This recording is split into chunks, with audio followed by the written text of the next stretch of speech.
Hello बच्चों, welcome to करुणास teaching.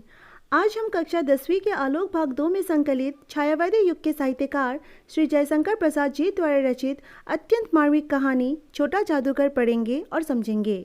Prasad ji ने इस कहानी को पाठ में 3 हिस्सों में बांटा है।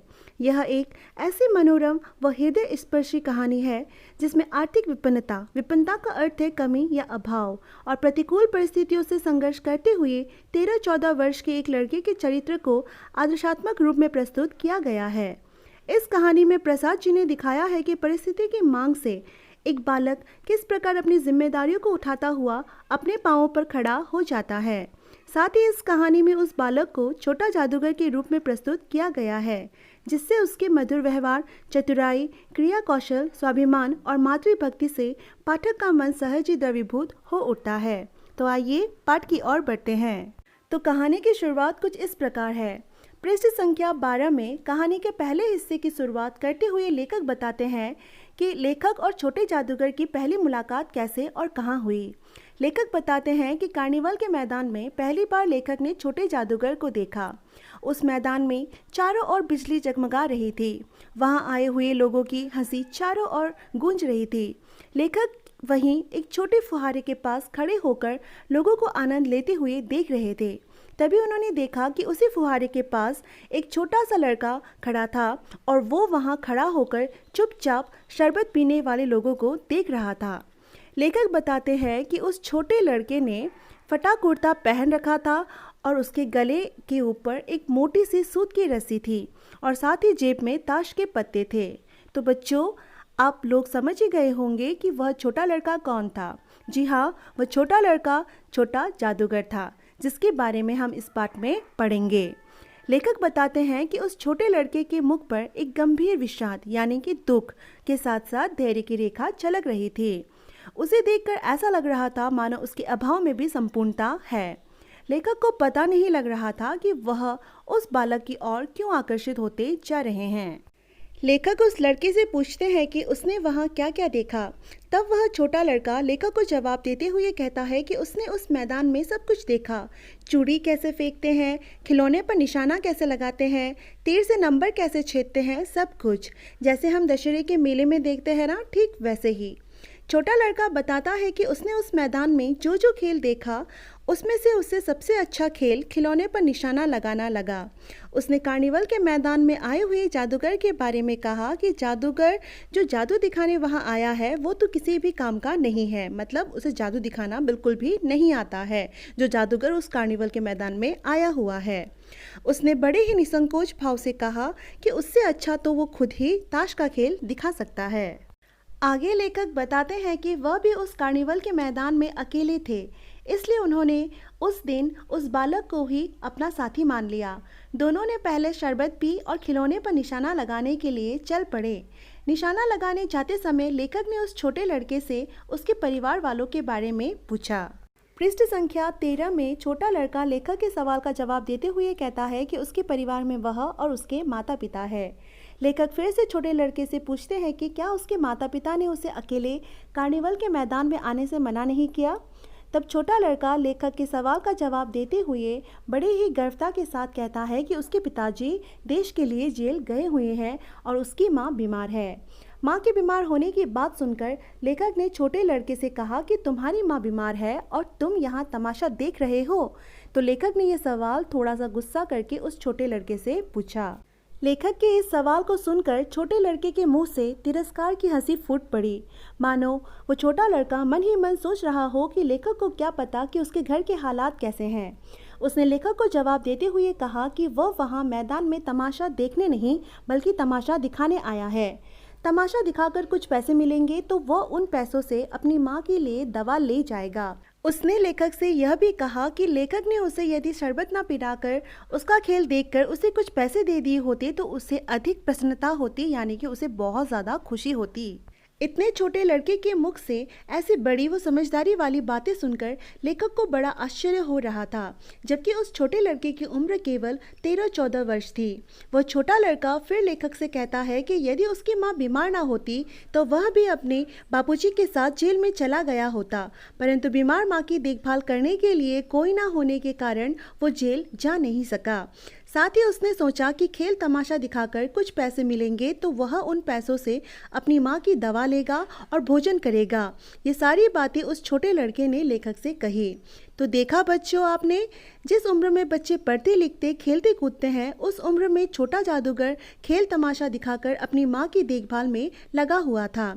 अतः हमें पता चलता है कि परिस्थिति मनुष्य को अनुभवी व जिम्मेदार बना देती है, भले ही उम्र छोटी ही क्यों ना हो। छोटे लड़के की ऐसी बड़ी बातें सुनकर लेखक को बड़ी ही हैरानी हुई। उन्होंने लंबी सांस ली और सोचने लगे कि इतनी छोटी ही उम्र में परिस्थिति ने किस प्रकार उस लड़की को इतना जिम्मेदार बना दिया है। उसके बाद लेखक और वह छोटा लड़का निशाना लगाने के लिए चल पड़े। लेखक ने लड़के को 12 टिकट खरीदकर खिलौने पर निशाना लगाने के लिए दिए। वो लड़का निकला पक्का निशानेबाज। उसने पूरे 12 के 12 टिकटों से खिलौने पर गेंद से निशाना लगाया और उसका कोई निशाना बेकार ना गया। खेल को खेलने आए हुए लोग, वो खेल को देख रहे लोग उसके निशाने को देखकर दंग रह गए थे। उसने उस खेल में 12 खिलौने जीते और उसे बटोर लिया। कुछ को लेखक के रुमाल में बांधा और कुछ अपने जेब में रख लिए। खेल खत्म होने के बाद, खिलौने बटोरने के बाद छोटे लड़के ने लेखक से कहा कि वह बाहर आए और वह लेखक को अब तमाशा दिखाएगा। फिर तुरंत मैं चलता हूँ कहकर वहाँ से 9-11 वो बच्चा हो गया, मतलब वो गायब हो गया। लेखक मन ही मन सोचने लगे कि इतनी जल्दी आंखें बदल गई, अर्थात इतनी जल्दी स्नेह भाव खत्म हो गया। लेखक ने उस लड़की को शरबत पिलाई, खेल दिखाया और वह लड़का बिना लेखक को कुछ कहे गायब हो गया। यह बात लेखक को बिल्कुल भी अच्छी नहीं लग रही थी। उसके बाद लेखक एक पान की दुकान में जाकर पान खाकर उस छोटे लड़के को बड़ी देर तक इधर उधर ढूंढते रहे, देखते रहे, परंतु उन्हें वो लड़का कहीं भी नहीं दिखा। लेखक वहीं पान की दुकान के पास खड़े होकर लोगों को झूले में झूलते हुए ऊपर नीचे आते हुए देखने लगे कि तभी अचानक झूले के ऊपर से उन्हें बापूजी की पुकार सुनाई दी। उन्होंने पूछा, कौन है? तब आवाज़ आई, मैं हूँ छोटा जादूगर, यानी कि वही छोटा लड़का जिसके साथ अभी तक लेखक घूम रहे थे उस कार्निवल के मैदान में। तो यह था कहानी के पहले भाग में लेखक और छोटे जादूगर की पहली मुलाकात। कहानी के दूसरे भाग यानी कि पृष्ठ संख्या 14 में लेखक बताते हैं कि एक बार लेखक कलकत्ता के बॉटनिकल गार्डन में एक छोटी सी झील के किनारे घने पेड़ों की छाया में अपनी मंडली के साथ बैठकर बातें करते हुए जलपान कर रहे थे। तभी अचानक वहां उन्हें छोटा जादूगर यानी कि वही छोटा लड़का जो लेखक को कार्निवल के मैदान में मिला था वह दिखा। छोटे जादूगर ने साफ जांघिया और आधी बाहों वाला कुर्ता पहना था और उसके हाथ में एक खादी का झोला था। छोटे लड़के ने लेखक को देखते ही नमस्ते किया और कहा कि आज कहिए तो खेल दिखाऊं। एक्चुअली कार्निवल के मैदान में जब छोटा लड़का यानी कि छोटा जादूगर जब लेखक से मिला था तब वो उन्हें अपना खेल दिखा नहीं पाया था, इसलिए वो आज लेखक को अपना खेल दिखाने के लिए पूछ रहा था। लेखक लड़के को मना कर रहे थे, परंतु उनकी श्रीमती ने छोटे लड़के को उसका खेल दिखाने को कहा। लेखक फिर से मना करने वाले थे, परंतु उन्होंने देखा कि उनकी श्रीमती की वाणी में माँ की मिठास छलक रही थी, इसीलिए वह चुपचाप वहीं पर बैठ गए और खेल आरंभ हुआ। उस लड़के ने वह सारे खिलौने निकाले जो उसने कार्निवल के मैदान में निशाना लगाने वाले खेल में जीता था। सब खिलौने उसके खेल में अपना अभिनय करने लगे। भालू मनाने लगा, बिल्ली रूठने लगी, बंदर घुड़कने लगा, गुड़िया का ब्याह हुआ, गुड्डा काना निकला। उस छोटे लड़के के खेल को देखकर सब हंसते हंसते लोटपोट हो गए। पृष्ठ संख्या 15 में लेखक बताते हैं कि उस बालक ने खिलौने के अभिनय के अलावा भी अपना छोटा मोटा जादू लोगों को दिखाया। ताश के सब पत्ते लाल हो गए, फिर सब काले हो गए। उसके गले में बंधी सूत की डोरी टुकड़े टुकड़े होकर जुड़ गए आदि। इतना कुछ दिखाने के बाद लेखक ने उसे अपना खेल बंद करने को कहा, क्योंकि वे लोग वहां से अब जाने वाले थे। लेखक की श्रीमती ने उस छोटे लड़के को यानी कि छोटे जादूगर को 1 रुपया धीरे से दिया, जिसे पाकर वो खुशी से उछल पड़ा। लेखक की श्रीमती ने उससे पूछा कि वह उन पैसों से क्या करेगा। तब छोटे लड़के ने जवाब दिया कि वह उन पैसों से पहले भरपेट पकौड़ी खाएगा, फिर एक सूती कंबल खरीदेगा, वो भी अपनी माँ के लिए। लेखक आगे बताते हैं कि पहले तो लेखक को उस छोटे लड़के पर गुस्सा आ रहा था, क्योंकि कार्निवल के मैदान में वह उन्हें बिना बताए कहीं चला गया था, गायब हो गया था। परंतु श्रीमती द्वारा पैसे देने पर और उसकी पैसों को इस्तेमाल करने की बात सुनकर लेखक का गुस्सा पूरी तरह शांत हो गया था। शाम हो चुकी थी और छोटा जादूगर भी अपना खेल दिखाकर वहां से चला गया था और लेखक भी धीरे धीरे मोटर से हावड़ा की ओर आ रहे थे। उन्हें रह रहकर बार बार छोटे जादूगर का स्मरण हो रहा था। वो छोटे जादूगर को सोच ही रहे थे कि उन्हें अचानक सचमुच एक झोपड़ी के पास कंबल कांधे पर डाले छोटा जादूगर खड़ा दिखाई दिया। लेखक ने मोटर रोककर छोटे जादूगर से पूछा कि वो वहाँ क्या कर रहा है। तब छोटे जादूगर ने जवाब दिया कि अस्पताल वालों ने उसकी माँ को अस्पताल से निकाल दिया है। लेखक ने देखा कि उस झोपड़ी में एक स्त्री चिथड़ों से लदी यानी फटे पुराने कपड़ों से लिपटी हुई कांप रही थी। छोटे जादूगर ने अपनी माँ को कंबल ओढ़ा दिया और माँ कहते हुए उससे लिपट गया। ऐसा मार्मिक व हृदय स्पर्शी दृश्य देखकर लेखक की आंखों से आंसू निकल पड़े। तो यह था कहानी का दूसरा हिस्सा। अब हम तीसरे हिस्से की ओर बढ़ते हैं।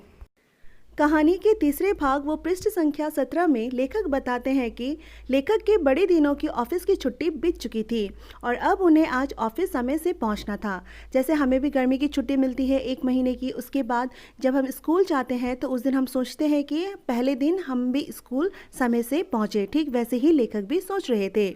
तो लेखक ऑफिस की ओर जा रहे थे और सोच रहे थे कि काश छोटा जादूगर उन्हें दिख जाता। सुबह के 10 बज चुके थे। अचानक उन्होंने देखा कि निर्मल धूप में सड़क के किनारे एक कपड़े पर छोटे जादूगर ने अपना खेल का रंगमंच सजा रखा है और अपना खेल वो दिखा रहा है। लेखक मोटर से उतरे और छोटे जादूगर को देखने लगे। आज छोटे जादूगर को देखकर लेखक को ऐसा लग रहा था कि उसकी वाणी में पहले की तरह प्रसन्नता नहीं है। वह औरों को हंसाने की चेष्टा यानी कि कोशिश तो कर रहा था, परंतु स्वयं भीतर से कांप रहा था, मानो भीतर से वो बहुत दुखी हो और रो रहा हो। लेखक उसे बड़े ही आश्चर्य से देख रहे थे। तब तक छोटे जादूगर की नज़र लेखक पर नहीं पड़ी थी। जब छोटे जादूगर ने लेखक को देखा तो क्षण भर के लिए वो स्फूर्तिमान यानी कि उत्साह से भर गया। लेखक ने उसकी पीठ थपथपाते हुए पूछा कि आज उसका खेल क्यों नहीं जमा। तब छोटे जादूगर ने लेखक से कहा कि आज उसकी माँ ने उसे जल्दी घर आने को कहा है। माँ ने उससे यह भी कहा था कि उसकी घड़ी समीप है। यानी छोटे जादूगर की माँ को ऐसा लग रहा था कि आज उसका इस संसार में अंतिम दिन है। छोटे जादूगर के माँ द्वारा कही गई बातों को सुनकर लेखक थोड़े गुस्से से छोटे जादूगर से पूछने लगे कि माँ के ऐसा कहने के बावजूद भी वो आज खेल दिखलाने क्यों आया।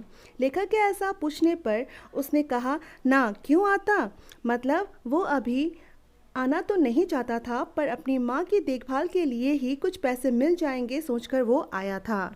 लेखक के द्वारा प्रश्न पूछे जाने पर छोटा जादूगर जवाब देने में अपमान का अनुभव कर रहा था, क्योंकि उसके पास माँ की दवा दारू के लिए पैसे नहीं थे। जितने पैसे वो कमाता था वो सारे पैसे माँ की दवा दारू और भोजन में ही खर्च हो जाते थे। लेखक कहते हैं कि कुछ देर बाद लेखक को अपनी भूल का एहसास हुआ। उन्हें एहसास हुआ कि उन्हें छोटे जादूगर से ऐसा प्रश्न नहीं पूछना चाहिए था। उसके बाद लेखक ने छोटे जादूगर के झोले को मोटर पर डाला और उसे बैठाते हुए मोटर वाले को जल्दी चलने को कहा। कुछ ही देर बाद लेखक और छोटा जादूगर झोपड़ी के पास पहुंच गए। झोपड़ी में पहुंचते ही छोटा जादूगर अपनी माँ को माँ माँ पुकारता हुआ अंदर घुसा। लेखक उसके पीछे ही खड़े थे। छोटे जादूगर की पुकार सुन उसकी माँ अपने बेटे को बेटा कहकर पुकारना चाहती थी, परंतु उसके मुंह से केवल बेशब्द अधूरा ही निकलकर रह गया। वो बेटा नहीं कह पाई। छोटे जादूगर की माँ के दुर्बल यानी कमज़ोर हाथ उठकर गिर गए, मतलब उसने अपनी अंतिम सांसें जो है वो छोड़ दी थी। छोटा जादूगर अपनी माँ को ऐसे देख उससे लिपटकर ज़ोर ज़ोर से रोने लगा और लेखक स्तब्ध का अर्थ है सुन्न पड़कर खड़े रह गए। तो बच्चों, इस प्रकार यह कहानी समाप्त होती है। तो इस कहानी से हमने देखा वो सीखा कि आवश्यकता मनुष्य को कितना जल्दी बड़ा वो जिम्मेदार बना देती है। साथ ही इस कहानी में माँ और बेटे के मार्मिक दृश्य का वर्णन भी हुआ है।